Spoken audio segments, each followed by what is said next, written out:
నా పేరు వెంకటయ్య, చిన్న వెంకటయ్య. మా తండ్రి గురవయ్య. నా భార్య నేను సంసారం చేస్తూ ఉన్నట్టు, కాపురం చేస్తున్నట్టు ఇంట్లో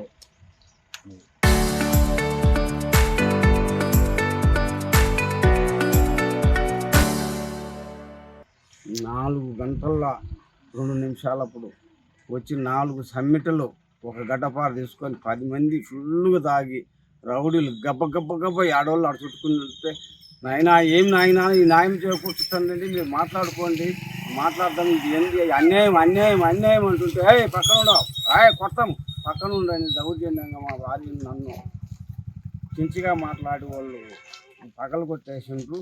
అంత లేక ఇరుగు పొరుగు వాళ్ళంతా పాపము ఆయన ఏందో కొట్టిరని అందరూ కూడా వచ్చి ఇదేం అన్యాయం అని అంటే, వాళ్ళు ఆ సమిటలు ఆ గడ్డపాల తీసి ఆడబెడితే మా మీదికి మాది అని జూనియర్ మాది పట్టా అది ఏదైనా ఇచ్చారు. రోజు ఒకడు వస్తుంటాడు, ఏం నాయన విచారించుకొని మాట్లాడదాము, ఆడ పెద్ద మనుషులు ఉన్న స్టేషన్ ఉన్నదని అంటే లెక్క చేయకుండా మమ్మల్ని దౌర్జన్యంగా ఆరు ముగ్గురిని పెట్టి రైకెరించి కొట్టేసి ఓడ కొట్టి పడవ కొట్టింది.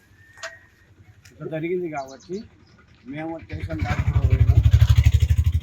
ఆ టీపీ లేచి మా బాడీ పడిపోయింది చూపించుకొని వచ్చి మళ్ళీ స్టేషన్ కాడికి పోయినాం. ఇంకా వాళ్ళు న్యాయము 10 గంటలకు రమ్మన్నారు సార్లు. ఇంకా ఇది జరిగింది నేరం. వాళ్ళు ఎవరు, ఎక్కడి నుంచి? ఎక్కడోళ్ళు ఎవరైనా మాకు గుర్తు దొరకలు. ఇక్కడ వాళ్ళు కాదు, వాళ్ళు గుండాలి. ఎక్కడోళ్ళు మరి కడప అంటారు, పొద్దుటూరు అంటారు, మైతుకూరు అంటారు. ఎక్కడోళ్ళు అయింది మాకు ఎక్కలేదు, నాకు గుర్తే లేదు. ఎవరైనా వాళ్ళు చెప్తుండ్రా, వాళ్ళు చెప్పలే. దౌర్జన్యం చేసి కొట్టిపోయినరు. ఆ ఉండబడిన ఇరుగు పొరుగు అటువంటి వాళ్ళు ఎక్కడోడు ఏం కథ అది అదన్నా చెప్తుండ్రా. ఇంకా పోలీసు వాళ్ళని పిలవాలంటే వాళ్ళ అమ్మటి సైడ్కి వెళ్ళిపోయింది. మీరు దాని స్టేషన్కి అయినారు, మేము పోయారు, వాళ్ళు లేరు.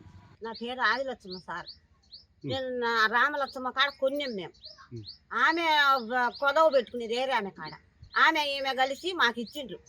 మాకు ఇచ్చినాక మేము ఇండ్లు కట్టుకొని మళ్ళీ బాగా సుమారుగా చేసుకుంటున్నాక మళ్ళీ ఒకడు పొద్దుటూరు వాడు మాది అని వచ్చిండు, మరి వెంకటయ్య నగర్ వాళ్ళు మాది అని వచ్చిండ్రు, ఈ దూదాకల వాళ్ళు ఈదోళ్ళు మాది అని వచ్చిండ్రు, మళ్ళీ మైదుకూరు వాళ్ళు మాది అని వచ్చిండ్రు, మైదుకూరు కాడ పల్లెడు మాది అని వచ్చిండు.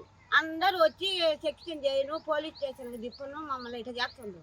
ఇట్లా చేసినాక మళ్ళీ ఇప్పుడు ఎవరో 10 మంది వచ్చి నిన్న కొట్టి మమ్మల్ని ఇద్దరు మా భార్య భర్తలను నేను గుడ్డలు ఒత్తుకుంటున్నా కొట్టి రైతు అట్లా జాతి చూసి కలబడి తాగి ఫుల్లుగా 10 మంది వచ్చి మా ఆయన గడ్డపారలు సుక్కలు పెద్ద సుక్కలు తీసుకొని వచ్చి మమ్మల్ని కొట్టి అడ్డం పోతే, మా ఆయన కొట్టించి నేను అడ్డం పోతే నన్ను కొట్టిండ్రు. జాకెట్ అంతా చించిండ్రు. కలబడి 10 మంది ఫుల్లుగా వచ్చి మా సాగు కొట్టిపోయిండ్రు సార్ మమ్మల్ని.